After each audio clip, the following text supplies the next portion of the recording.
Every year, millions of people set goals: the gym, a diet, a business, a book, a new life. And almost every year, the same thing happens. By February, it's all fallen apart. The popular narrative says motivation is to blame. You just didn't want it badly enough. But that's a comfortable lie. The real killer of goals isn't lack of motivation, talent, resources, or luck. It's the absence of discipline. In this video, we'll break down exactly why through 4 key mechanisms that explain where and how most people lose their way. Most people confuse motivation and discipline, treating them as more or less the same thing. In reality, they are fundamentally different, and mixing them up costs people their goals. Motivation is a feeling. It's that surge of energy in January when you buy a gym membership with fire in your eyes, watch transformation video, and genuinely believe this time will be different. You're determined, you believe, and for the first few days, you actually show up because an emotional wave is carrying you forward. The problem is that waves end. Feelings are inconsistent by nature. Today, you're inspired. Tomorrow, you're exhausted, sick, stressed, or just had an argument with someone you love. Motivation fades, not because you're weak. It fades because that's how the brain works. It responds to novelty and excitement, not to routine. After 3 weeks, the gym is no longer new. The diet is no longer exciting. The goal quietly disappears, without ceremony, without announcement. Discipline works in an entirely different way. It's not what you feel. It's what you do regardless of what you feel. Kobe Bryant trained at 4 a.m. when the world was asleep. Not because he was burning with passion at 4 a.m., because training was part of his system, as non-negotiable as breathing. David Goggins ran through injury, not from motivation, from discipline.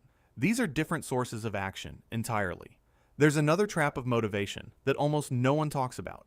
It creates the illusion of progress. You watch success videos, read books, listen to podcasts, build grand plans in your notebook, and feel productive. The brain releases dopamine from the mere imagination of achievement without requiring real action. This is called preparatory procrastination. You're busy, but you're not moving. Reality only changes through action, repeated hundreds of times, without applause, without inspiration, sometimes through gritted teeth. Motivation might get you off the couch, but discipline is the only thing that will carry you to the finish line. Build a system. Don't wait for the move. When a person sets a goal, they mentally picture the ideal version of themselves: organized, disciplined, energized, unshakable. This version wakes at 5 a.m., works out, meditates, conquers their to-do list, and goes to bed on time. A beautiful picture. But between who you are right now and who you are in that picture lies a massive gap. And it's called friction. Friction is anything that makes the right action even slightly harder than the wrong one. Your gym bag isn't packed, so you skip the workout. Your desk is cluttered, so you don't sit down to work. Your phone is within reach, so you check it instead of focusing. Each of these obstacles seems microscopic on its own, but together, they're what stops 99% of people dead in their tracks. Psychologists call this the intention-action gap. You intend to do the thing. You genuinely want to. But when the moment arrives, the brain activates its defensive routine and finds 1,000 reasons to delay. I'll start Monday. Today is a special case. I deserve a break. It's too late to start anyway. Without discipline, these voices always win because they're smart, convincing, and always sound perfectly reasonable. A disciplined person doesn't solve this with willpower in the moment of choice. They eliminate the moment of choice altogether. Their gym clothes are laid out the night before. Their phone is in another room. Healthy food is prepped in advance, and junk food simply isn't in the time for the important task is blocked in the calendar like a meeting that can't be moved. Stanford psychologist B.J. Fogg describes this in his Tiny Habits model. The less friction a desired behavior has, the higher the probability it will actually happen. This isn't weakness, it's neuroscience. The brain always takes the path of. The job of discipline is to make the right path the easiest. The conclusion is blunt but honest. If your environment isn't designed for success, you will fail. Not because you're a bad person, but because you're fighting against the basic architecture. Change the environment, and the behavior follows. Rely on the system, not on willpower alone. There's a widespread myth. To achieve a goal, you need to make one big effort. Find the right moment. Gather your strength. Give it everything you've got, and it's done. It's a compelling story. Reality is built differently. The difficulty of achieving goals isn't in doing something big once. Almost anyone can do that. On emotion, on adrenaline, in a special moment. The real difficulty is making small, unglamorous, invisible efforts again and again, especially when there's no visible result yet. This is exactly where inconsistency kills 99% of people. Growth is non-linear. The first 3 weeks in the gym, the body barely changes. Muscles are adapting internally, but nothing shows on the outside. The first 6 months in business bring minimal sales, zero recognition, and maximum self-doubt.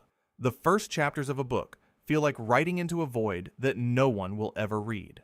The brain is wired to expect immediate reward, and when it doesn't come, people quit, at exactly the moment when the accumulated effect was about to kick in. James Clear describes this in Atomic Habits as the plateau of latent potential. You put in the work, it accumulates invisibly, like water building beneath ice, and then suddenly, a breakthrough. But only the people who didn't leave the track get to see. The inconsistent person will never know what they could have achieved, because they stepped away one stride before the result. There's another hidden danger of inconsistency that rarely gets discussed. It erodes your sense of identity. Every time you promise yourself you'll do something and don't follow through, you send your brain a signal. I'm not someone who keeps their word. Over time, this belief takes root. You're no longer just someone who skipped a workout. You're someone who quits. And the next attempt begins not from zero, but from a deficit. The most important thing to understand about discipline is this. It's not a character trait you're born with. It's a skill. And a skill is built through specific practices, not affirmations, not mindset shift, but through structure and repetition. The first principle, make your goal behavioral, not outcome. I want to lose weight is an outcome. I go to the gym on Tuesdays, Thursdays, and Saturdays at 7 a.m. is a behavior. The difference is enormous. Outcomes depend on countless variables. Behavior depends only on you. A concrete action doesn't require motive. It simply gets executed, like brushing your teeth. The more precisely the action is defined, the less energy you spend deciding whether. The second principle, minimum viable dose. On a bad day, do at least 1% of the normal amount. Open the laptop and write one paragraph. Walk into the gym and do 5 squats. Read one. The point isn't the volume. It's not breaking the chain. Jerry Seinfeld called this, don't break the chain. Every day you complete your task, you mark a cross on the calendar.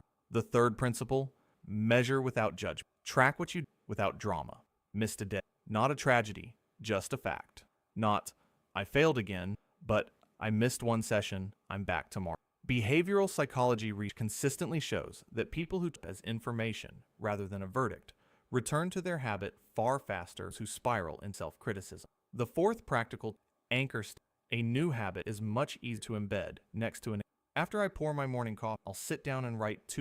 After my workout, I'll read for 10 minutes. The brain resists creating new neural pathways from scratch, but readily extends existing ones. Use that to your advantage.